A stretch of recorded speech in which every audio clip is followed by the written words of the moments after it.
안녕하세요. 잘자 야담입니다. 오늘 준비한 옛 이야기 들려드릴게요.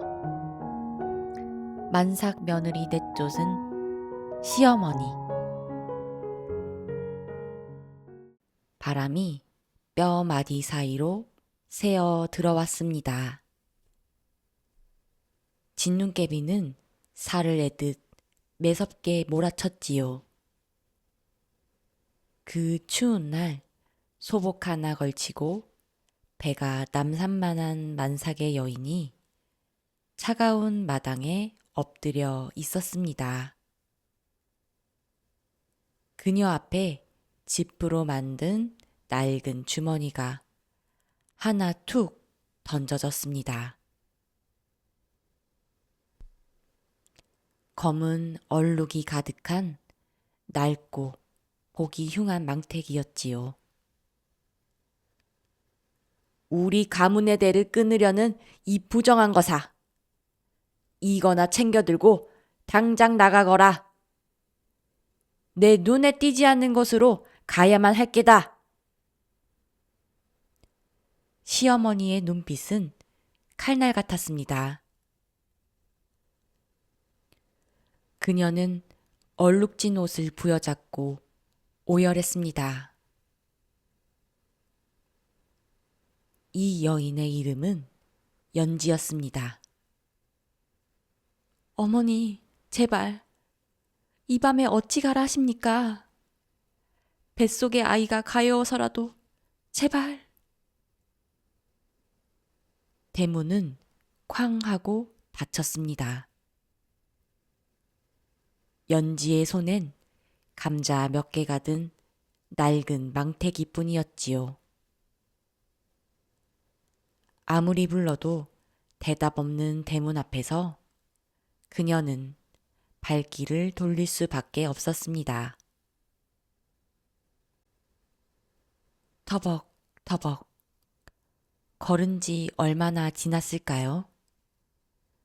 그 밤중에 홀몸도 아닌 여인의 심정이 어땠을지. 검은 진흙이 발을 잡고 놓아주지 않는 것 같았습니다. 뼈가 시리도록 서러운 밤이었지요. 혹여나 임신한 몸에 아기가 추울까? 손에 쥔 망태기로 부른 배를 가려보았습니다. 그때 누군가 뒤를 쫓아왔습니다. 시댁의 충직한 하인, 춘심이었습니다. 작은 마님, 이 더러운 짐을 제게 주셔요. 어서요. 안 된다.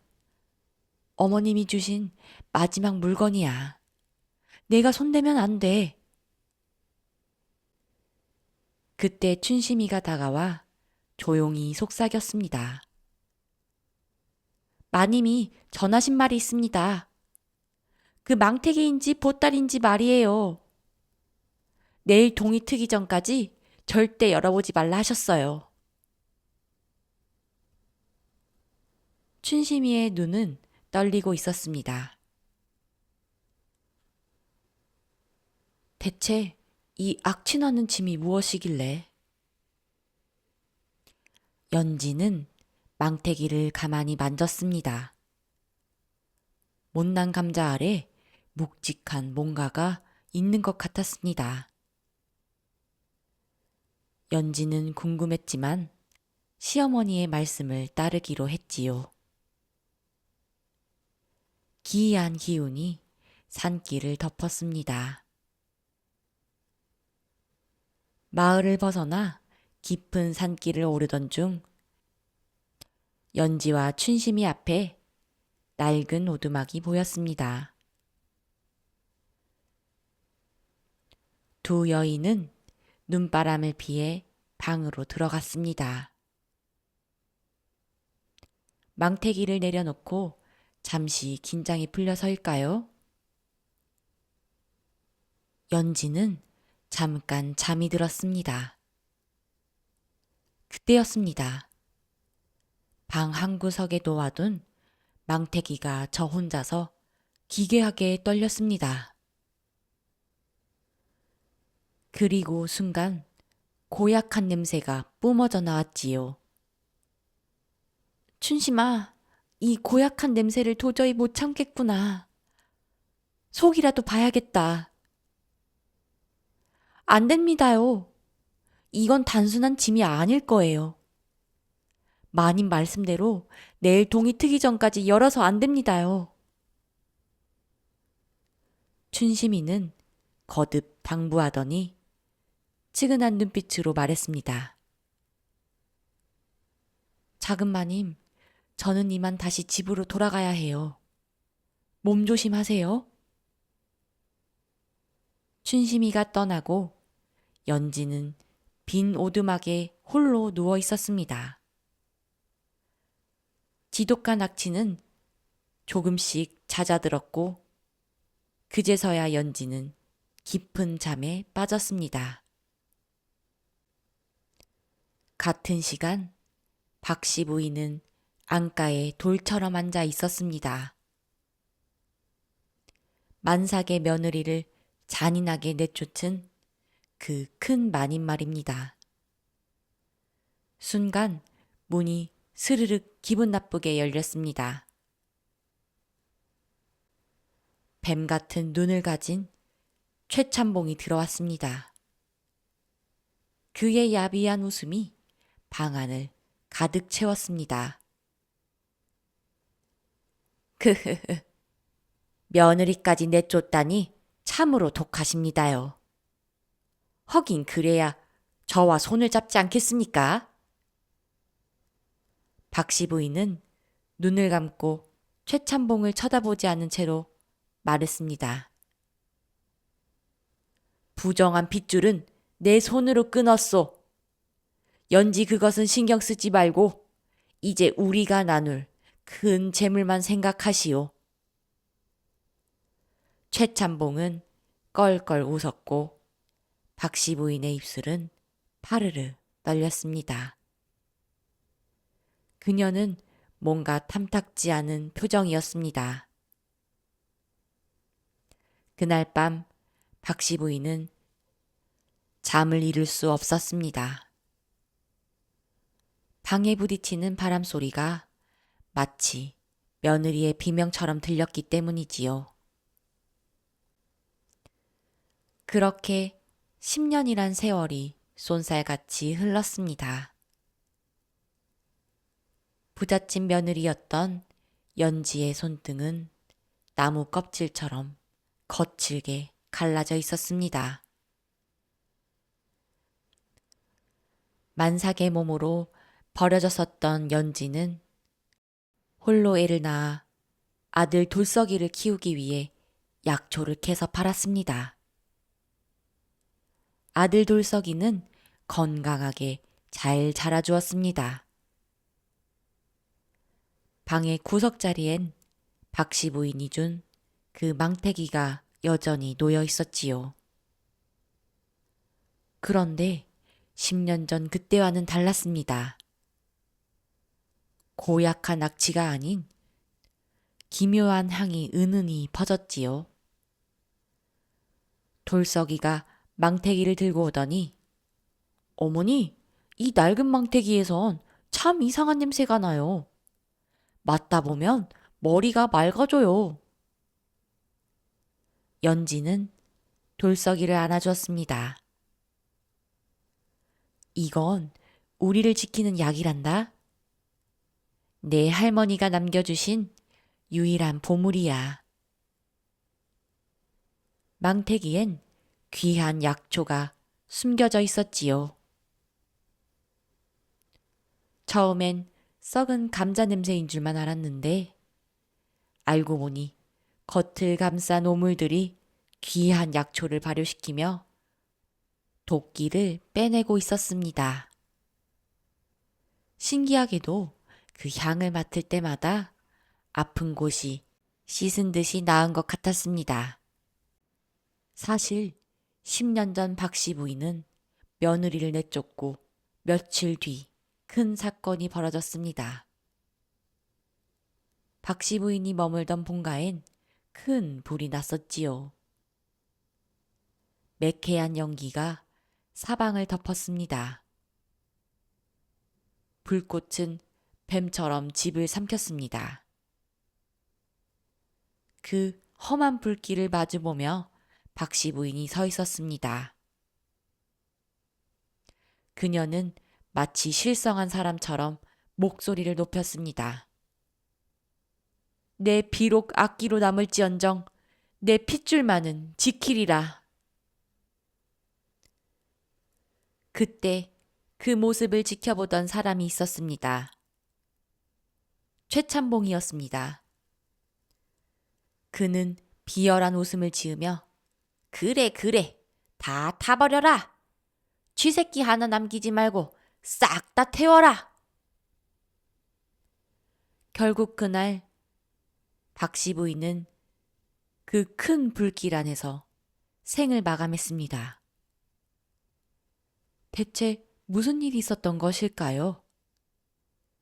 그 비밀은 훗날 우연한 기회에 밝혀지게 됩니다. 본가에서 멀리 떨어져 살던 연지는 시어머니가 돌아가셨다는 소식을 최근에서야 알게 되었습니다. 슬픔으로 하루하루를 버티던 그날, 연지의 약초방 앞으로 한 남자가 찾아왔습니다. 연지는 화려한 비단옷을 입은 남자의 얼굴을 보고 몸이 굳어버렸습니다. 탐욕으로 이글거리는 눈을 가진 최참봉이었습니다. 그의 뱀 같은 눈으로 마당을 훑더니 돌석이에게 향했습니다. 이 녀석 일 좀 하게 생겼구나. 네 애미 빚 대신 내 놈을 데려가 머슴으로 부려야겠다. 연지는 돌석이를 꽉 껴안으며 안 됩니다. 제 목숨을 가져가도 이 아이는 못 보냅니다. 벼랑 끝에 선 연지의 눈에는 눈물이 맺혔습니다. 최참봉은 하인들을 시켜 돌석이를 끌어냈습니다. 그때 돌석이가 메고 있던 망태기가 움찔거리기 시작했습니다.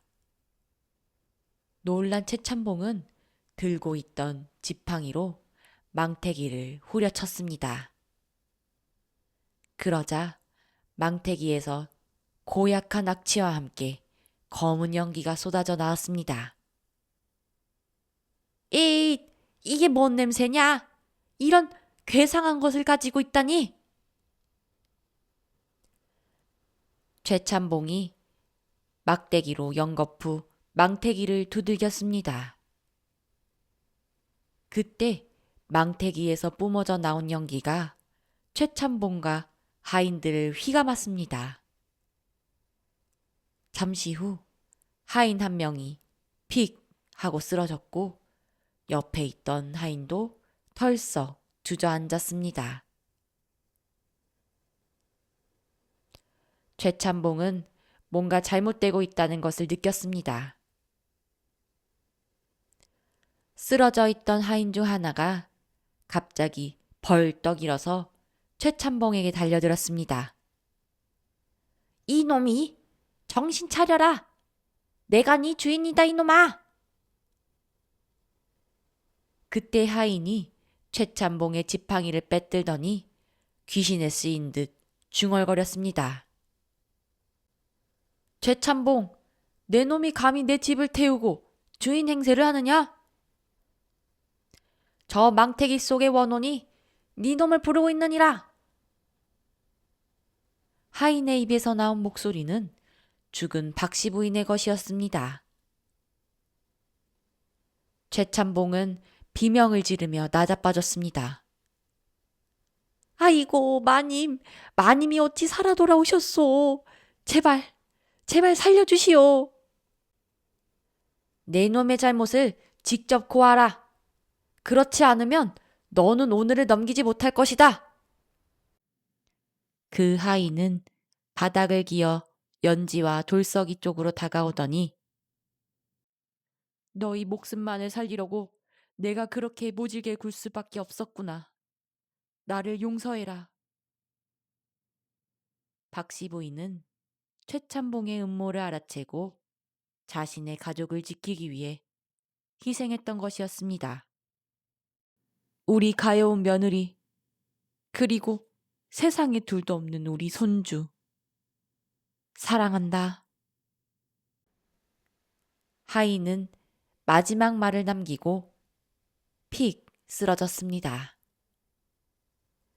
겁에 질린 최참봉은 미친 듯이 관하로 달려갔지요.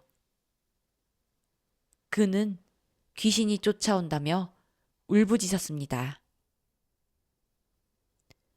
그는 사또 앞에 넙죽 엎드려 스스로 제 죄를 낱낱이 뱉었습니다. 사또나리, 내가 불을 질렀소.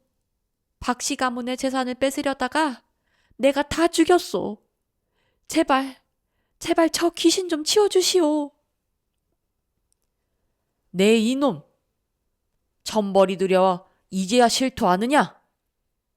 저놈을 당장 옥에 가두고 재산을 몰수하라. 그렇게 최참봉의 화려한 세월이 끝났습니다. 빼앗은 재산은 모두 주인에게 돌아갔지요. 연지는 10년 만에 원한을 풀 수 있었습니다. 돌아보니 자신과 손자 돌석을 살리기 위해 시어머니가 모진 연기를 했던 것이었습니다. 연지는 박씨 부인을 그리며 눈물을 흘렸습니다. 우리님들, 오늘 이야기 어떠셨나요? 겉은 차갑고 모질었지만 속은 누구보다 뜨거웠던 시어머니의 피눈물 나는 사랑. 그리고 죄 지은 자는 결국 제 발로 무너진다는 진실이 가슴을 시원하게 해주지 않았나요? 요즘 세상도 그런 것 같습니다. 겉으로는 모질게 말해도 뒤돌아서 자식 걱정에 밤잠 설치는 게 우리 어머니들 마음 아니겠어요? 그 망태기 속 약초의 향처럼 여러분의 고단한 삶도 결국엔 향기로운 복으로 돌아올 거라 믿습니다. 우리님들 곁에도 혹시 말은 거칠어도 늘 나를 생각해주는 분이 계시는지 궁금하네요. 오늘 밤은 그 따뜻한 진심을 떠올리며 편안한 밤 보내시길 바랍니다. 안녕히 주무세요. 잘자 야담이었습니다.